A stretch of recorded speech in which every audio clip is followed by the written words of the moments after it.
Welcome to everyday cooking. இன்னும் எங்கள் சேனலுக்கு சப்ஸ்கிரைப் பண்ணாமல் இருக்கிறீங்களா? மறக்காமல் கிளிக் பண்ணுங்கள் சப்ஸ்கிரைப் பட்டனையும் பெல் ஐக்கானையும். எப்போது எங்களோட கனெக்டடாக இருங்க அண்ட் சப்ஸ்கிரிப்ஷன் ஃப்ரீ.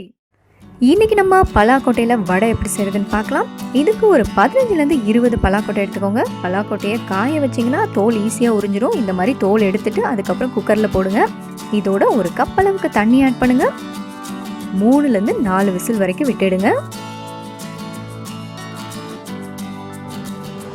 இதோ நம்மளோட பலாக்கொட்டை இங்கே சூப்பராக குக் ஆயிடுச்சு. இது ஒரு பக்கம் இருக்கட்டும். அடுத்ததான் நம்ம கடலைப்பருப்பு எடுத்துக்கலாம். இது ஊற வச்ச கடலைப்பருப்பு 3/4 கப் கடலைப்பருப்பை நல்லா தண்ணியில் ஒரு 3லேருந்து 4 மணி நேரம் ஊற வச்சு இந்த மாதிரி எடுத்து வச்சுக்கோங்க.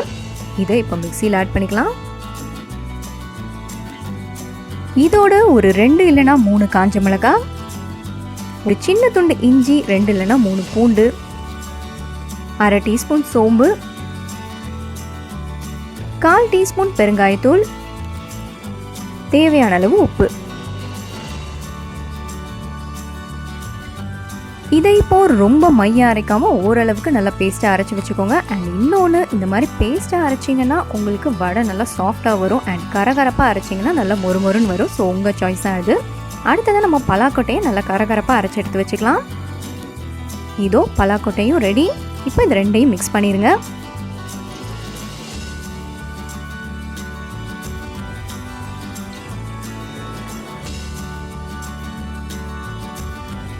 அண்ட் திரும்பவும் சொல்கிறேன், உங்களுக்கு நல்லா மொறுமொறுன்னு வேணும்னா கண்டிப்பாக கடலைப்பருப்பை கரகரன்னு அரைச்சிக்கோங்க. இந்த மாதிரி அரைச்சிங்கன்னா நல்லா சாஃப்டாக இருக்கும். பட் ரெண்டுமே நல்லாயிருக்கும்.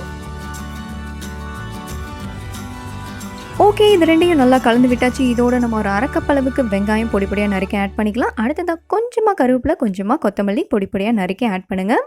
இதெல்லாம் நல்லா கலந்து விட்டுக்கோங்க.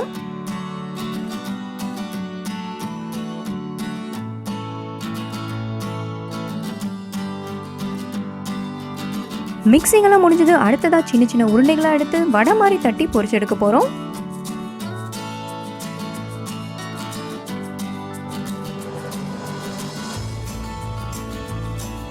நல்லா ஹாட்டான ஆயிலில் மீடியம் ஃப்ளேமில் பொறுமையாக பொரிச்சிடுங்க. நல்லா பொன்னிறமாக வர வரைக்கும் பொரிச்சிடுங்க.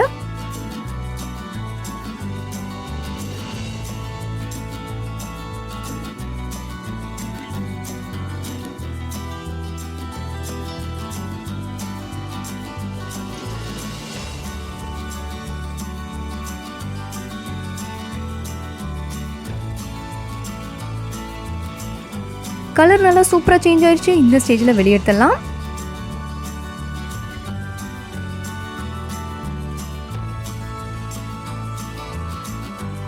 இதோ நம்மளோட பலாக்கொட்டை வடையெல்லாம் சூப்பராக ரெடி ஆயிடுச்சு. வேறொரு இன்ட்ரெஸ்டிங்கான ரெசிபியோட உங்களை சந்திக்கிறோம். எங்கள் வீடியோஸ் எல்லாம் பிடிச்சிருந்தால் லைக் பண்ணுங்கள், ஷேர் பண்ணுங்கள், கமெண்ட் பண்ணுங்கள் அண்ட் மறக்காமல் எங்கள் சேனலுக்கு சப்ஸ்கிரைப் பண்ணுங்கள்.